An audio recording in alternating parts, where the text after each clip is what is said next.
C'est l'instant passion.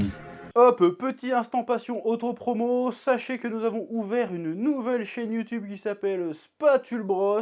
Je vous invite à aller jeter un oeil à notre petit teaser, la première vidéo arrive dès demain. Ça va être une chaîne qui va parler un peu de...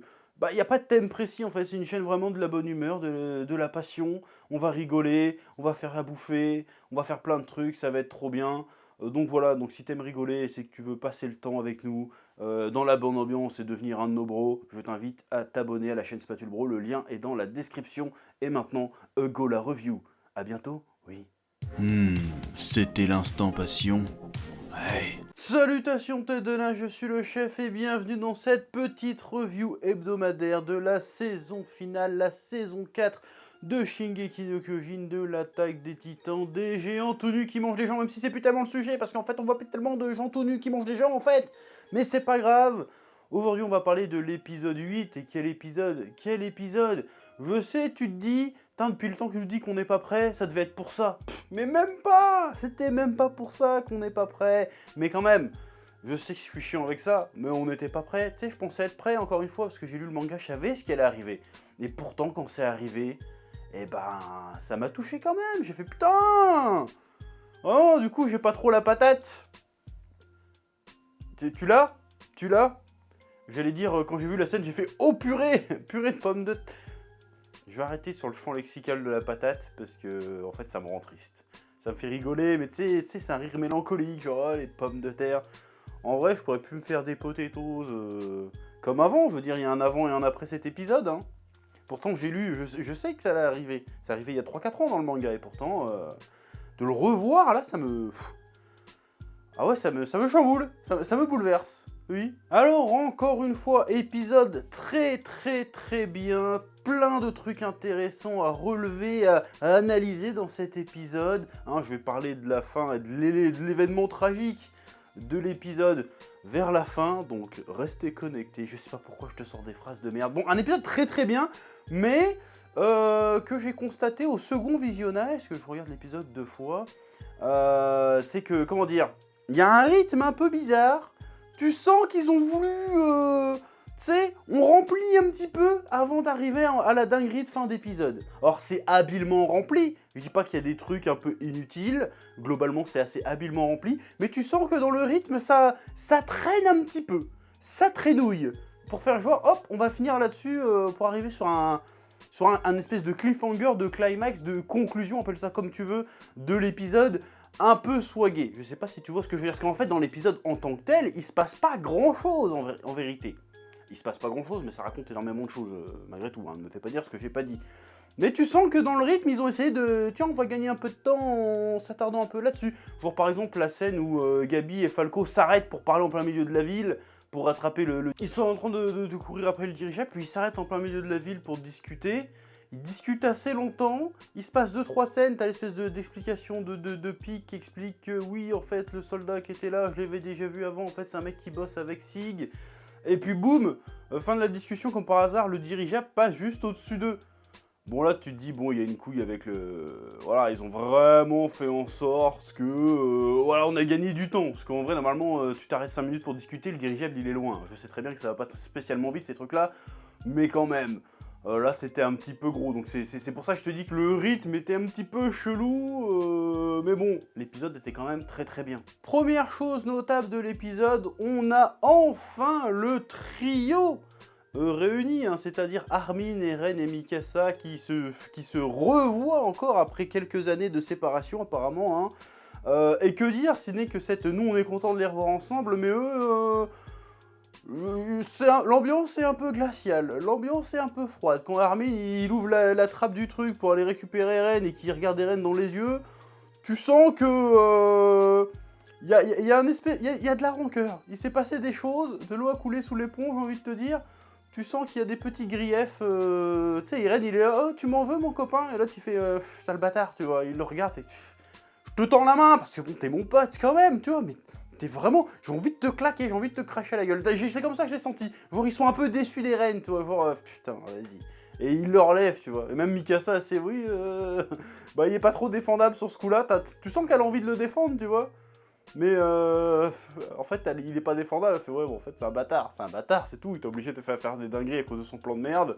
On n'est pas mieux que les autres finalement maintenant à cause de lui. On a été obligé de faire des dingueries, surtout toi, t'es obligé de faire des dingueries. Il est pas défendable si tu veux. Et même quand Levi il le monte à l'intérieur et qu'il lui met un gros kick dans sa gueule, Mikasa veut faire il fait non mais vas-y arrête, là il a mérité de se prendre une raclée sur ce coup-ci, laisse-le se prendre une raclée. Donc j'aime bien ce côté, il y a un froid. Parce qu'on s'attendait, tu sais, au truc un peu retour triomphal, le retour triomphant. En fait, non, c'est pas du tout l'ambiance. C'était pas un plan finement préparé, en fait, c'était vraiment Eren les a mis au pied du mur. Il leur a envoyé une lettre. Oui, en fait, vous me cherchez depuis toutes ces années, je suis là, je vais me dévoiler au monde, je risque de me faire capturer. Donc si vous voulez pas perdre mon pouvoir, bah vous venez me chercher, en fait. Il a obligé les siens à faire la première attaque, à foutre la merde, à tuer des gens, à commettre un massacre sans nom, juste pour sa gueule. Bon, tu me diras, c'est un peu récurrent dans la série hein, que le peuple eldien se sacrifie pour sauver Eren, parce que c'était un atout inestimable, et ça l'est encore plus maintenant qu'on connaît son origine et ses pouvoirs.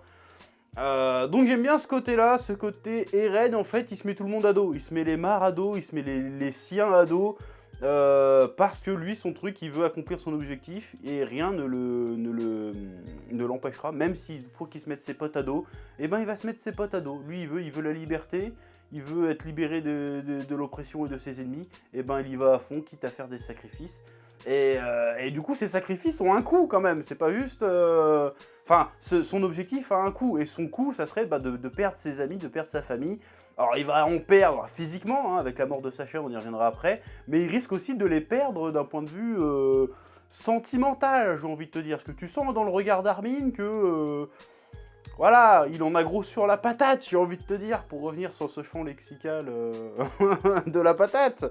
Tu te dis, putain, t'attends qu'ils se prennent dans les bras, genre, ça fait plaisir de te voir. Non, en fait, c'est... Enfin, ça fait plaisir, mais tu casses les couilles, en fait. Donc j'aime bien ce côté qui les a... il les a forcés à rentrer dans la danse, si tu veux. De toute façon, à un moment donné, ils auraient dû y entrer dans la bataille, parce que la bataille, elle est arrivée, qu'ils la voulaient ou non. Mais il les a obligés un peu, il leur a mis le nez dans la merde, alors qu'eux, ils étaient bien dans leur île, ils étaient tranquilles. Il fait non, on va vous mettre les nez dans la merde, parce que la réalité du monde, en fait, c'est que les méchants arrivent, donc notre seule chance, c'est d'être encore plus méchant tout de suite, en fait. Sinon, on est mort. Donc j'aime bien cette idée-là, qu'il y a un froid entre les personnages. Que en fait, Eren revient chez lui, mais finalement, bah, ça reste un étranger même chez lui, parce qu'il est devenu trop différent de ce qu'il était avant. Tu vois ce que je veux dire? C'est un peu comme dans Rambo, tu vois. Dans Rambo, c'est le petit américain du Texas, il part au Vietnam et quand il revient, il se fait emmerder par ses compatriotes parce qu'ils disent ouais, t'as perdu la guerre, t'es une grosse merde. Bah là, c'est un peu pareil, sauf que effectivement, Eren, c'est devenu un bâtard. Alors que Rambo, finalement, c'était pas spécialement un bâtard dans l'histoire. Mais ouais, je te fais des références cinématographiques, qu'est-ce qu'il y a? Voilà, donc j'aime bien cette idée-là que Eren n'est même plus le bienvenu chez lui non plus, parce qu'il est devenu trop... c'est devenu un monstre trop énorme, même pour les siens, si tu vois ce que je veux dire. Alors qu'il l'a fait finalement, tout ce qu'il fait, c'est par amour des siens finalement, et il est rejeté quand même, plus ou moins rejeté. Je trouve ça sympa, même il y a Angie qui dit une phrase intéressante, t'as fait toi t'as peut-être super confiance en nous, mais c'est plus réciproque. Je veux dire, on te reconnaît plus, tu nous mets dans la merde avec tes conneries. Voilà, tu nous coûtes cher. Donc j'aime bien l'idée. Autre truc qui m'a marqué, c'est le personnage de Frock qui fait son retour. Bon, on l'avait déjà vu dans d'autres épisodes, mais là qui parle, qui dit un truc. Et lui, il est dans un autre délire directement. C'est pour ça que tu vois une espèce de fracture au sein de leur groupe, qui sont assez divisés, les Eldiens quand même. Parce que finalement, t'as le bataillon d'exploration de base, qui sont, putain, ça fait chier d'avoir attaqué, d'avoir lancé une guerre. Même gens qui disent, putain, c'est que la première bataille, il va en falloir combien pour qu'on soit enfin en paix? Tu vois, les gars, ils en ont marre de se battre, parce qu'ils arrêtent pas de se battre tout le temps. Ils se battent contre des titans, maintenant ils se battent contre les mares. Ils en ont ras le cul. Et de l'autre côté, t'as Frock et les autres soldats un peu random qui ne connaissent pas tout ce qui s'est passé, qui n'ont pas le même vécu, qui sont là, ouais, la première victoire du nouvel empire eldien. Tu dis, wow, il s'est pris pour Palpatine ce bâtard. Il rebalance l'empire en fait. Donc le gars n'est pas du tout sur le même délire. Il a pas compris la leçon. Tous les autres sont là, ouais, en fait la guerre c'est chiant, faut pas refaire revenir l'Empire Mars, parce que c'est à cause de cette peur de l'Empire Mars qu'on est dans la merde. Donc finalement, il faudrait, de l'Empire Eldien, pardon, qu'on est dans la merde. Donc faudrait peut-être passer à autre chose. Nous, on voulait pas se battre, on voulait vivre tranquille en fait. Et l'autre, il est pas dans le même délire. Il fait genre, non, l'Empire Eldien est de retour, les gens sont ouh. Et là, tu comprends que c'est foutu, c'est baisé en fait. La paix, Ça va être compliqué. Les mecs, ils sont... et d'ailleurs, c'est une analogie que je ferai avec Gabi tout à l'heure. Les mecs sont matrixés par la propagande, en fait, si tu veux. Parce qu'il y a aussi de la propagande du côté d'Eldia, de l'île du paradis, où les gars, ouais, on a un putain d'empire, en fait. On était prisonniers dans des murs, mais en fait, on est grand, on est un putain d'empire. On va remonter l'empire, en fait. C'est ça qui se dit.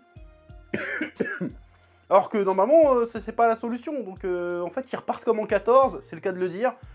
Je trouve ça intéressant aussi. Tu vois qu'en fait, c'est nuancé. C'est pas tous les Eldiens ensemble et tous les Mars ensemble. Tu vois qu'en fait, à chaque fois, c'est nuancé. À chaque fois, c'est pas tout le monde est pour la suprématie. Il y en a, ils sont pour la paix. Ils sont pas tous pour la guerre, quoi. Il y a vraiment une pluralité d'opinions des deux côtés. Ce qui brouille encore plus les pistes. Qui a raison, qui a tort là-dedans? Peut-être que finalement, personne n'a raison. Et que tout le monde, c'est des cons. Ouais, ça rime. Autre moment intéressant de l'épisode, c'est la discussion que Gabi et Falco ont au moment où il essaye d'arrêter Gabi de foncer après le dirigeable. C'est assez intéressant parce qu'en fait, elle fait « Ouais, tu te rends compte, il y a Sophia s'est fait écraser, le binoclard, il s'est fait piétiner par les gens en essayant d'aller la sauver, j'ai vu plein de gens se faire tuer par les Eldiens, c'est vraiment des démons, c'est des bâtards, hors de question que je les laisse s'en tirer comme ça, et pourquoi ils font ça on mérite pas ça, nous. Pourquoi ils font ça, en fait? Elle est dans la compréhension. » Et là, il y a Falco, il lui dit en fait, parce qu'on leur a fait pareil il y a pas longtemps, on leur a fait exactement pareil, et ils viennent se venger. Du coup, il lui dit, il le dit pas explicitement, c'est ça qu'il dit, donc laisse tomber, parce qu'en fait, ça va faire que continuer. Il faut arrêter ce cycle, si tu veux. On revient sur cette idée de cycle. Il dit, faut arrêter ça, en fait, vas-y, laisse tomber, lâche l'affaire. En fait, de toute façon, même si tu vas y aller, ça va rien changer. Ce qui est fait, tu vas monter là-haut, tu vas peut-être en buter un ou deux, mais après, tu vas te faire niquer. C'est quoi l'intérêt, en fait? Et Gabi, elle a pas d'argument, elle leur a fait, non, mais ta gueule, en fait, qu'est-ce que t'en sais? T'étais là, toi, tu les as vus se faire attaquer? Ouais, non, en fait, elle refuse la réalité. Qui est ça? C'est que la réalité, c'est qu'en fait, ils viennent se venger et qu'ils ont initié quelque chose. Donc, elle refuse d'avoir un peu sa part de culpabilité dans ce qui s'est passé. Et elle fait non, ils sont méchants parce que c'est des démons. Ils ont fait ça parce que c'est des putains de démons. Donc, elle reste dans cette idée de propagande à la con. Elle dit non, non, mais en fait, je vais me rester à cette histoire-là parce que la réalité est trop complexe et trop horrible pour que je l'accepte. Je fais non, c'est des méchants, je vais aller les fumer parce que j'ai envie de me venger, en fait. Je veux pas savoir, je veux pas avoir la paix, je veux pas avoir raison, je veux me venger. Et c'est cette idée qu'elle pense assez égoïstement, en fait. Elle préfère se venger, accomplir son désir de vengeance, plutôt que de penser à la paix, de poser les choses, de pardonner quelque part. Elle dit non, non, non, je vais y aller quand même. Ça sert à rien, ça me mène à ma destruction, je vais certainement mourir. Je m'en bats les couilles, il faut que je le fasse. C'est mon désir, je veux accomplir ma vengeance, je pars me venger. Et j'aime bien cette idée-là. Bon, après, elle explique aussi que elle se battait pas juste pour la gloire, mais pour montrer que les Eldiens pouvaient être gentils. Et le fait que d'autres Eldiens viennent foutre la merde, à ce moment-là, ça anéantit ses efforts quelque part. Mais plutôt que de se rendre compte que de toute façon c'est baisé et que jamais elle sera acceptée pour ce qu'elle est, et elle se dit c'est de la faute des autres Eldiens, les Mars ont raison, c'est des démons, il faut qu'ils payent. Donc tu vois qu'elle est matrixée. Le truc est tellement absurde que le seul truc auquel elle se rattache, c'est la propagande qu'on lui a mis dans le crâne. Et je trouve ça intéressant. Il y a un chien qui aboie.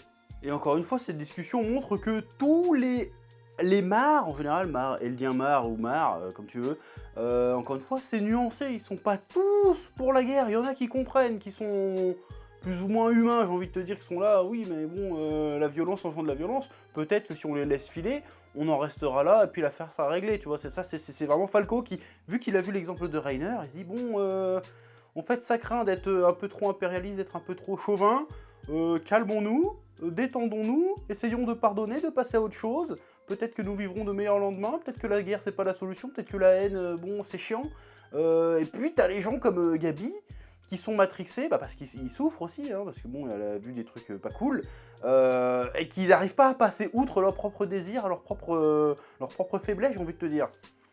Donc c'est un des grands sujets pour moi de SNK, c'est aussi le bien commun face à notre nature profonde, à ce qu'on désire, à ce qu'on veut. Et je trouve ça...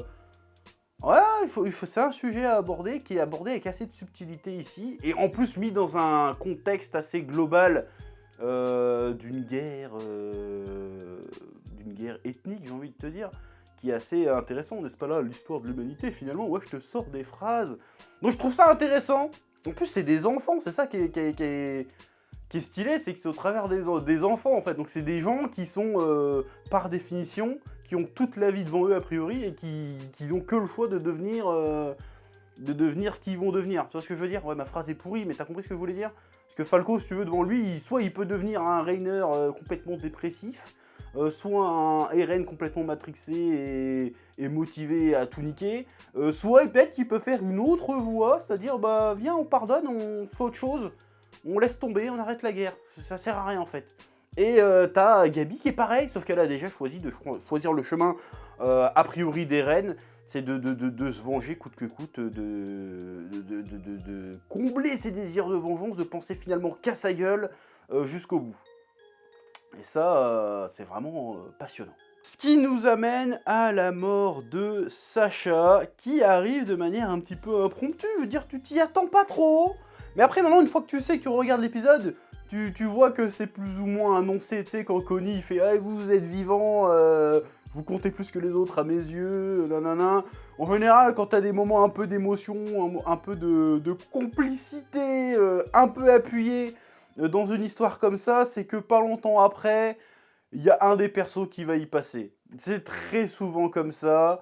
Tu vois, on était tous là, oh c'est mignon et tout, puis bim!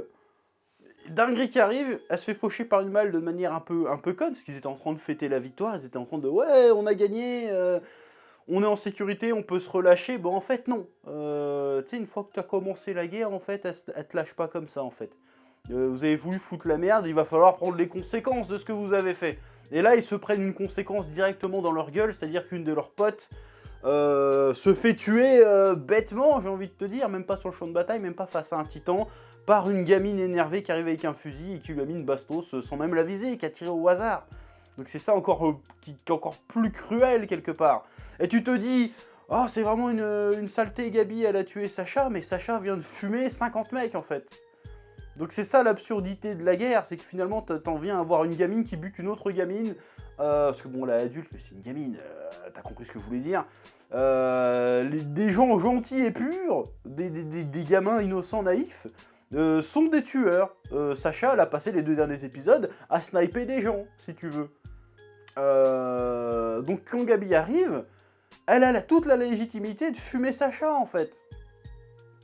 Tout comme Sacha avait toute légitimité, dans un sens, à fumer les mares. Parce que c'est la merde. Ça n'a pas de sens en fait, si tu veux. Tu vois ce que je veux dire ou pas? Ça montre l'absurdité du truc. Que là tu te dis, oh putain, Sacha elle est morte, la pauvre. Mais en fait non, pas la pauvre, elle vient de buter 50 gars. Tout comme Gabi, tu dis c'est une saleté, mais non, elle vient de voir tous ses potes se faire tuer en fait. Donc les deux ont d'excellentes raisons de s'entretuer, finalement. Enfin d'excellentes raisons. Pour des motifs de merde. Mais ils ont des raisons de s'entretuer. Donc c'est qui le gentil, c'est qui le méchant dans l'histoire? C'est qui la victime? Est-ce que finalement les deux ne seraient pas des victimes? C'est ça qu'il faut se poser la question. Est-ce que les deux ne seront pas coupables aussi? C'est ça qui est intéressant dans Shingeki no Kyojin. Il est où le curseur du bien et du mal?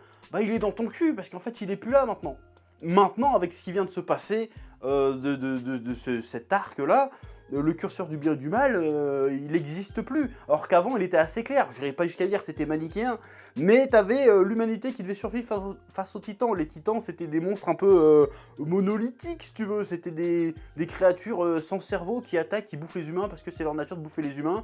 Et donc les humains essayent de survivre face à cette force de la nature, si tu veux. Du coup, tu te mets du côté des humains, et tu peux pas t'identifier aux titans de toute façon. Parce qu'ils ont pas d'âme, j'ai envie de te dire. Ils sont là, je mange les humains et c'est tout. Alors que là, maintenant, ils sont plus en réaction. Là, ils attaquent, ils sont dans l'action. Ils savent qu'ils attaquent des gens qui pensent, qui ont des vies, qui ont des sentiments, qui ont des familles, qui ont des émotions, qui ont tout ce que tu veux. Et ils décident quand même de les buter. Ils savent qu'ils sont pas totalement responsables de ce qui s'est passé, mais ils décident quand même de les attaquer, de massacrer des gens, de causer de la mort et de la destruction, en leur âme et conscience, si tu veux. Et il y en a qui ont du mal à vivre avec ça, genre Jean, ça lui casse les couilles, genre Armin, ça lui casse les couilles, et le gros noyau dur du bataillon d'exploration, ça leur casse les couilles, parce qu'à la base, ils sont pas engagés pour ça, les mecs. Ils se sont engagés pour libérer l'humanité, si tu veux. Donc à la base, ils étaient animés par une cause juste. Là, leur cause, bah, elle est plus très juste, ils sont juste dans la survie. Alors avant, ils étaient aussi dans la survie, mais il y avait un truc noble dans leur survie, si tu veux. Là, c'est vraiment... c'est presque belliqueux, c'est presque... Tu sais, c'est sournois, c'est presque gratuit, si tu veux. Donc les mecs, leur mission, elle est un peu dévoyée, ils sont dégoûtés et ils disent putain ça c'est de la faute d'Eren. Si ce bâtard nous avait pas forcé peut-être à aller au-delà des murs, on n'aurait peut-être jamais rien su, on n'aurait pas ouvert sa cave, on serait resté tranquille sur notre île et là on aurait la paix parce qu'on se serait débarrassé des titans. Donc en fait on s'est débarrassé des titans, mais on n'a toujours pas la paix, il nous a juste rajouté une guerre de plus et il nous oblige en plus à rentrer dans le conflit alors qu'en fait à la base pour nous en ce qui nous concerne ça nous concerne pas, enfin ça nous regarde pas, même si le conflit allait arriver sur leur gueule de toute façon. Donc j'aime bien ça, j'aime bien le fait qu'en plus du coup Eren, ben, il est un peu responsable de tout ce qui s'est passé. Et Sacha on paye le prix des choix d'Eren. Et ils en payent tous le prix, parce que si Sacha meurt, enfin, ça va affecter vraiment tout le monde. Et je trouve ça vraiment très bien écrit, très bien fait. Tu poses plein de questions. T'as envie de dire oh la pauvre, mais en même temps, est-ce qu'elle a pas mérité sa bastos? Bah si, quelque part. Donc c'est tragique dans tous les cas. Donc comment tout cela va finir? C'est la question. Alors où je te parle, je sais pas non plus. Mais c'est incroyable. Puis bon, il y a aussi la révélation que là, tout le monde a dû faire oh les bâtards. C'est que Sig est pas du tout mort. Qu'en fait Levi il l'a pas tué du tout, il l'a juste embarqué avec lui dans... En fait Sig faisait partie du plan d'Eren. Donc les deux frangins se sont alliés. Dans quel but, dans quel objectif, nous le découvrirons au fil des épisodes. Mais c'est ça qui est marrant, parce que quand Gabi elle arrive, elle fait ouais, au nom du général Sig, je vous tire dessus. En fait Sig il est dans le machin, il est avec eux. Donc là, encore une fois, elle est confrontée à une réalité qu'elle va certainement pas accepter. Parce que elle, dans son délire, elle est dans la propagande des marges, genre ouais, vous êtes des démons, vous êtes des machins, le capitaine Sig va nous mener à la victoire. En fait non, le Sig c'est un traître, il vous a niqué la gueule en fait. Donc vas-y, comment tu vas encaisser ça là? Ce que tu viens de faire là, tu viens de foutre ta vie en l'air en montant dans le machin, en tuant quelqu'un, et finalement tu t'es quand même fait baiser. Donc comment elle va accueillir cette nouvelle, comment elle va accueillir cette réalité là? Je suis très curieux de le redécouvrir dans les prochains épisodes de Shingeki no Kyojin. Bon, tu verras que j'ai un peu passé outre le petit combat, la petite escarmouche entre Eren et Reiner. Parce qu'en fait les deux étaient rincés, donc Reiner il était pas genre je vais manger Eren, je vais le tuer Eren, non il était, c'est ça le truc intéressant, c'est qu'il était plus focalisé à choper son pote, Porco, que de battre Eren en fait, donc les deux étaient rincés, donc voilà c'est tout ce qu'il y a d'intéressant, c'est que Reiner il est vraiment dans le côté, je m'en fous de la guerre, je vais sauver mes potes, alors qu'Eren il est dans, je vais tout niquer, c'est cette opposition là qui est intéressante. Bref, c'est à peu près tout ce que j'ai à dire sur cet épisode. Sur cette mort de Sacha, que moi, encore une fois, je savais que ça allait arriver et j'avais une petite angoisse de voir la scène en vrai. Et quand c'est arrivé, tu te dis ah putain, la pauvre quoi. Avec la petite musique, quand l'autre quand Connie vient annoncer qu'elle a rendu l'âme, avec la petite musique, et là tu dis oh les bâtards.